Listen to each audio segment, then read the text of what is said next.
बाल विद्या निकेतन मसौरी हिंदी शिक्षक विजय कुमार के वर्ग में 10वीं कक्षा के सभी विद्यार्थियों का स्वागत है। छात्रों, क्षितिज भाग 2 का गद्य खंड, जिसमें संकलित पाठ बाल गोविंद भगत का अध्ययन हम लोग कर रहे थे। तो कल रामवृक्ष बेनीपुरी और उनकी रचना बाल गोविंद भगत पर चर्चा हो रही थी। तो उसी का शेषांश हम लोग देखेंगे। तो कल हम लोगों ने देखा था कि किस तरह से आषाढ़ की रिमझिम है, समूचा गांव खेतों में उतरा हुआ है, कहीं हल चल रहे हैं, कहीं रोपनी हो रही है, धान के पानी भरे खेतों में बच्चे चल रहे हैं और औरतें कलेवा लेकर मेड़ पर बैठी हैं। तो यहाँ तक कल पढ़ाई हुई थी। अब आगे देखते हैं।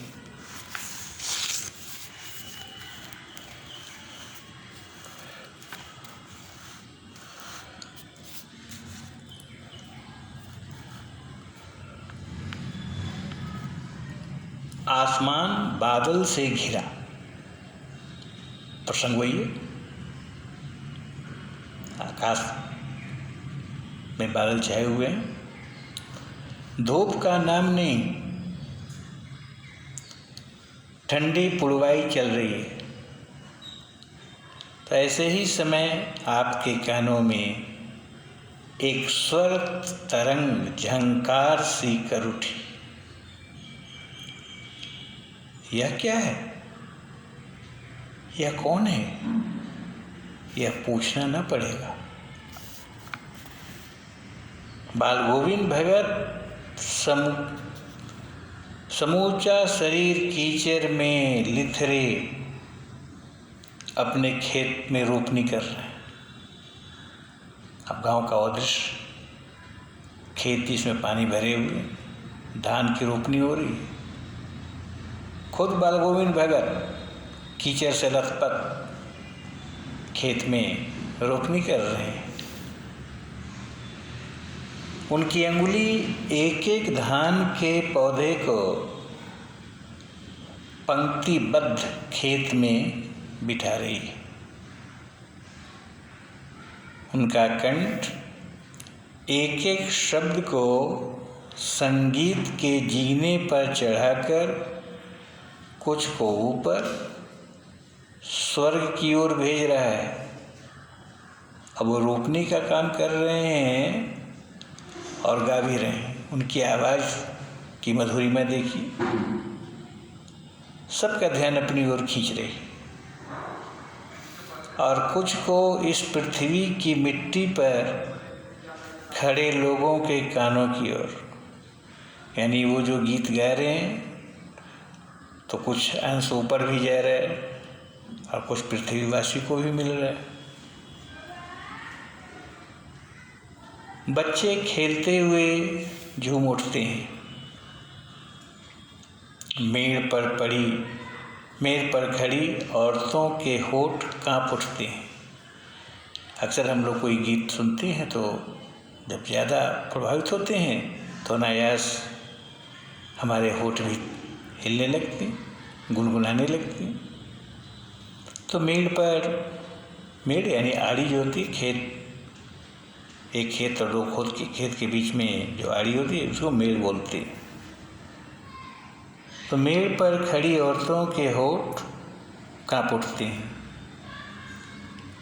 वे गुनगुनाने लगती हैं। हलवाओं के पैर ताल से उठने लगते हैं।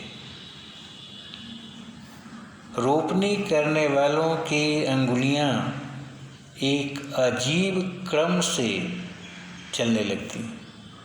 क्रम और कर्म ये दो शब्द है। तो माँ पर रेफ रहेगा कर्म ने काम, क्रम है सिलसिला। तो रोपनी करने वाले जो भी हैं उनकी अंगुलियां एक क्रम से चलने लगती हैं। और ऐसा क्यों हो रहा है? बाल गोविंद भगत का यह संगीत है या जादू? यानी गाना शुरू करते हैं और सब अपने अपने काम में तल्लीन हो जाते हैं। वहाँ एक लयबद्धता है। भादों की वह अंधेरी अधरतिया, भादों का महीना, अंधेरी रात, अभी थोड़ी ही देर पहले मूसलाधार वर्षा खत्म हुई है। बहुत तेज से पानी पर कैट्स एंड डॉग्स को बोलते, मूसलाधार वर्षा खत्म हुई है। बादलों की गरज, बिजली की तरफ में आपने कुछ नहीं सुना हो, किंतु अब झिल्ली की झंकार या दादरों की टर टर बाल गोविंद भगत के संगीत को अपने कोलाहल में डुबो नहीं सकती। अब वहाँ पर झिंगुर की झंकार है या दादू मेढक को बोलते, तो मेढक के टटराने की जो आवाज़ है उनसे बाल गोविंद भगत का जो संगीत है वो बाधित नहीं होता। उनकी खंजरी डिमक डिमक बज रही है। खंजरी बजती है तो डिमक डिमक की आवाज़ होती है और वे गा रहे हैं, गोदी में पियवा चमक उठे सखिया चिहुक उठे ना।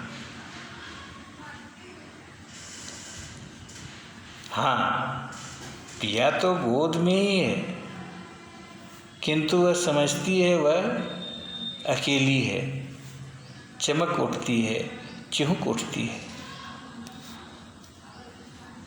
अब ये निर्गुण भक्त कवि जो होते हैं ना, वो इस तरह के गीत गाते रहते हैं। और भारतीय जो साहित्य हैं, खास करके हिंदी साहित्य में भक्ति काल में पाठक पढ़ते हैं कि किस तरह से वहाँ सब प्रतीक रूप में होते। अब कबीर ने भी ईश्वर को पिया के रूप में, पति के रूप में चित्रित किया। तो गोदी में पियवा चमक उठे सखियाँ चिहुक उठे ना, ये गीत के बोल हैं। उसी भरे बादलों वाले भादों की आधी रात में उनका यह गाना अंधेरे में अकस्मात कौंध उठने वाली बिजली की तरह किसे न चौंका देता। जैसे आकाश में अचानक बिजली कौंधती, उसी तरह से लोग चौंक उठते। अरे अब सारा संसार निस्तब्धता में सोया है, बाल गोविंद भगत का संगीत जाग रहा है। दुनिया सो रही, लेकिन उनका संगीत जाग रहा है। और वे फिर गाते हैं, तेरी गठरी में लागा चोर मुसाफिर जाग जरा। है पथिक, ए मुसाफिर, तुम कब तक सोया हुआ? अरे तुम्हारी जो संपत्ति है, गठरी है, चोर उसे चुराने की चेष्टा कर रहे हैं। तो यहाँ अध्यात्म के ओर संकेत है कि मनुष्य अपनी संचित पूंजी की रक्षा नहीं कर पाता, और वह जो ईश्वरीय ज्ञान है, ईश्वरत्व की प्राप्ति के लिए जो कुछ उसने प्राप्त किए हैं, ये माया रूपी जो ठगनी है, चोर है, उसे चुराने की कोशिश करती है। इसलिए उसे जागते रहना है, भगवान की ओर से उसे मुँह नहीं मोड़ना है, क्योंकि आत्मा का संबंध तो परमात्मा से ही। तेरी गठरी में लागा चोर, मुसाफिर जाग गया। अरे अब तो जागो।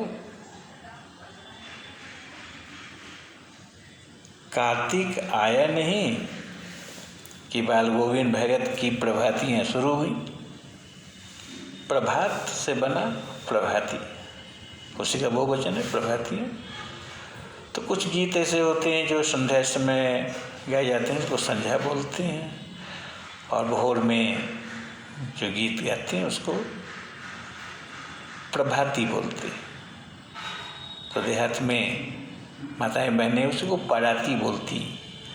असल शब्द है प्रभात से बना प्रभाती। शादी विवाह के अवसर पर भी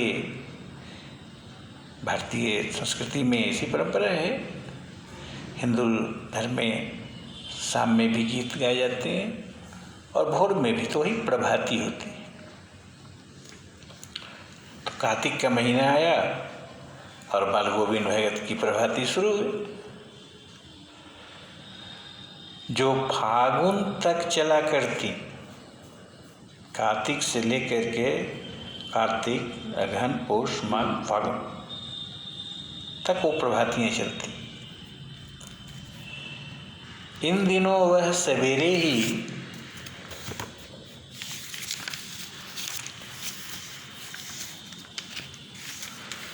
उठते,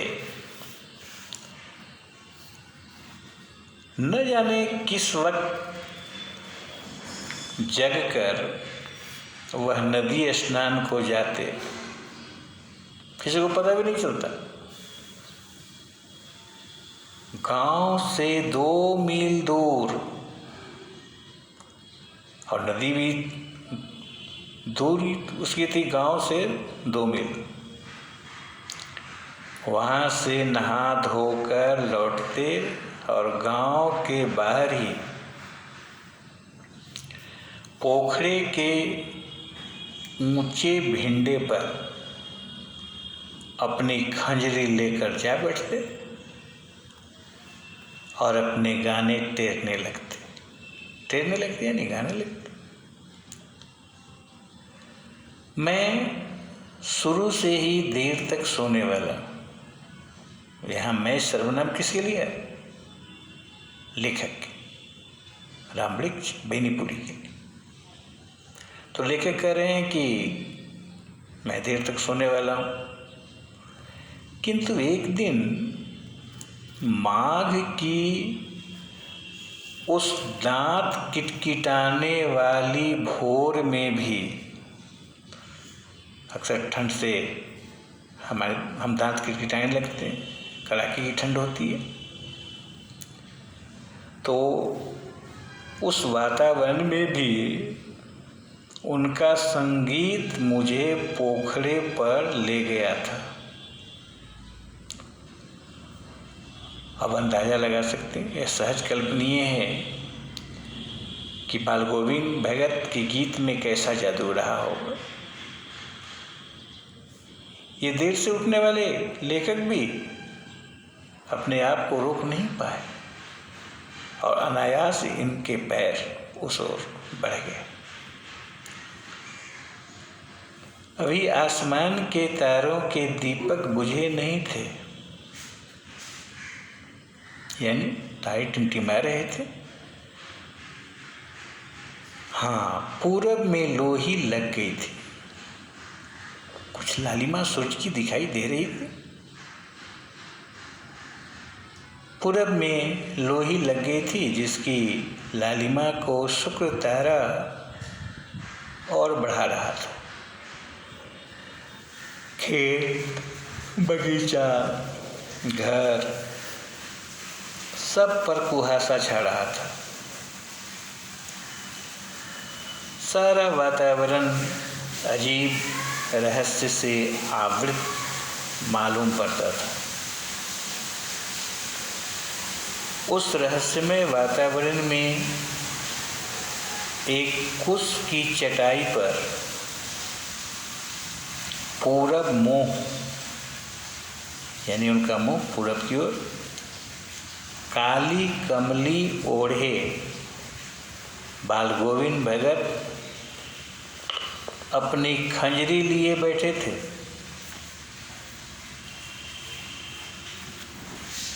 उनके मुंह से शब्दों का तांता लगा था। उनकी अंगुलियां खंजरी पर लगातार चल रही थी। गाते गाते इतने मस्त हो जाते, इतने सुरूर में आते, उत्तेजित हो जाते कि मालूम होता अब खड़े हो जाएंगे। अक्सर हम देखते हैं कि कभी कभी गायन में गाते गाते आदमी बैठा हुआ है और जोश जब आता है तो ठेवने के बल पर उठने की स्थिति में हो जाता है। तो यह संगीत का जादू होता है। कमली तो बार बार सिर से नीचे सरक जाती, लेकिन इसकी परवाह उन्हें थोड़ी थी। मैं जारे से कपकपा रहा था। अब देखिए तापमान कितना रहा। लेखक को कपकपी छूट रही थी, कड़ाके की ठंड थी, और बाल गोविंद भगत किंतु तारे की छांव में भी आने उनके मस्तक के श्रम बिंदु यानी पसीने की बूंद जब तब चमक ही पड़ती। यह है गायन में उनकी तल्लीनता का प्रमाण। उस कड़ाके की ठंड में भी जहां लेखक कांप रहे थे और उनके चेहरे पर पसीने की बूंदें झिलमिला रही थी। गर्मियों में उनकी संध्या कितनी उमस भरी शाम को न शीतल करती। अब गर्मी का समय हो, लोग गर्मी से परेशान हैं, लेकिन संध्या जब वो शुरू करते गीत गाते तो एक शीतलता की अनुभूति लोगों को होती। वे भूल जाते कि गर्मी की चपेट में हम लोग हैं। अपने घर के आंगन में आसन जमा बैठकर गांव के उनके कुछ प्रेमी भी जुट जाते। खंजरियों और करतालों की भरमार हो जाती। एक पद बाल गोविंद भगत कह जाते। उनकी प्रेम मंडली उसे दोहराती तिहराती।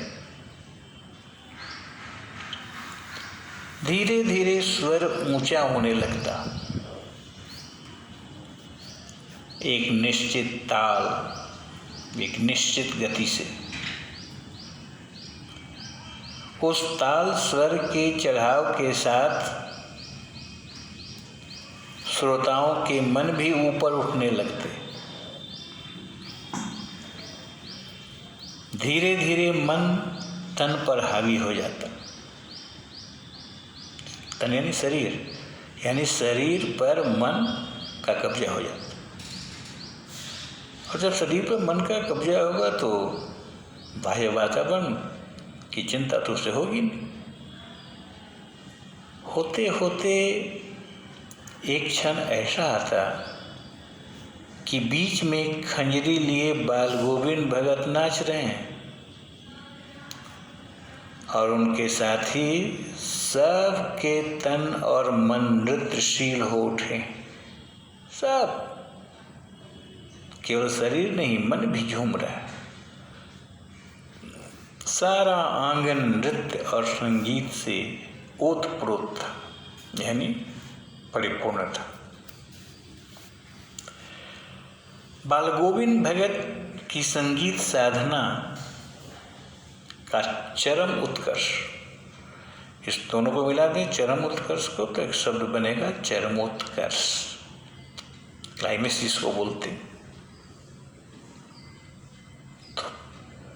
बाल गोविंद भगत की संगीत साधना का चरमोत्कर्ष उस दिन देखा गया। किस दिन? जिस दिन उनका बेटा मरा, और उसमें भी इकलौता बेटा था, एक ही संतान थी, बेटा मर गया। कुछ सुस्त और बोदा सा था। उस बेटे के बारे में थोड़ी सी जानकारी लेखक यहाँ दे रहे हैं। बहुत सुस्त स्वभाव का था, किंतु इसी कारण बाल गोविंद भगत उसे और भी मानते थे। समाज में तो देखते हैं अपने परिवार में कि जो सुस्त प्रकृति का होता है वह अधिक स्नेह का पात्र हो जाता है। माता पिता या परिवार के अन्य सदस्य उसके प्रति विशेष सहानुभूति रखते हैं। तो यही कारण था कि बाल गोविंद भगत उसे और भी ज़्यादा मानते थे। उनकी समझ में ऐसे आदमियों पर ही ज़्यादा नज़र रखनी चाहिए, यह उनका दृष्टिकोण था। हो सकता है सभी उनके दृष्टिकोण से सहमत न हो, लेकिन ये उनकी मान्यता थी कि ऐसे आदमियों पर ही ज़्यादा नज़र रखनी चाहिए या प्यार करना चाहिए। क्यों? क्योंकि ये निगरानी और मोहब्बत के ज़्यादा हकदार होती हैं। इकलौता बेटा था, बड़ी श्राद्ध से श्रद्धा से उसकी शादी कराई थी। अब पतोहू भी जो है बड़ी ही सुभग और सुशील कुशल गृहिणी भी थी। घर की पूरी प्रबंधिका बनकर पूरा घर संभाल रही थी। भगत को बहुत कुछ दुनियादारी से निवृत्त कर दिया था उसने। घर की चिंता तो हर किसी को होती है जो परिवार का मुखिया होता है, और जब उसको लगता है कि उसका कोई उत्तराधिकारी है, अब हमारी अनुपस्थिति में भी वह इस घर को चला सकता है, तो सांसारिकता की ओर से कुछ देर के लिए वह निवृत्त हो जाता है।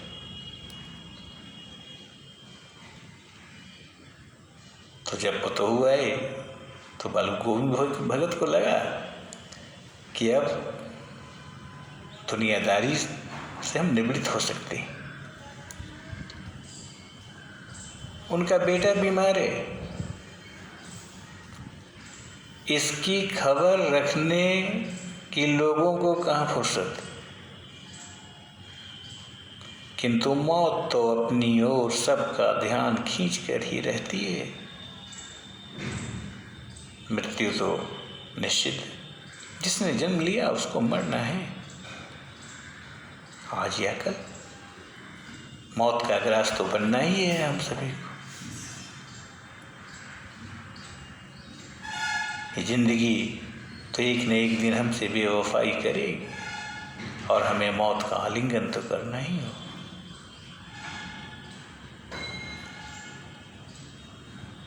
मौत तो अपनी ओर सबका ध्यान खींच कर ही रहती है, चाहे या न चाहे।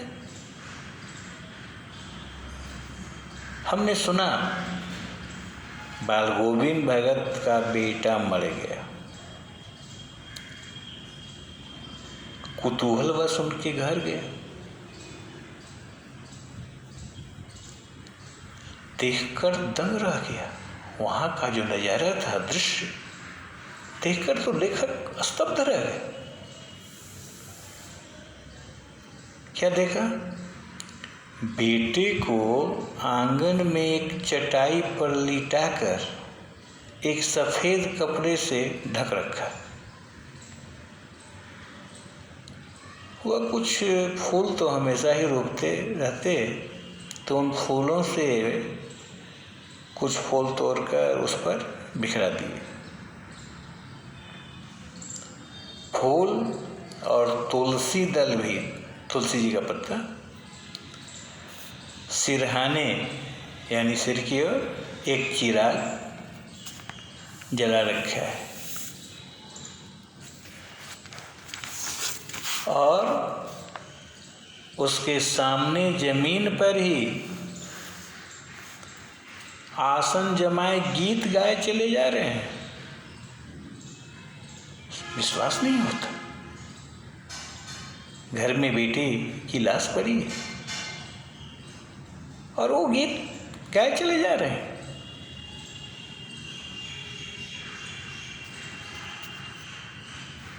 अब आज यहीं तक, फिर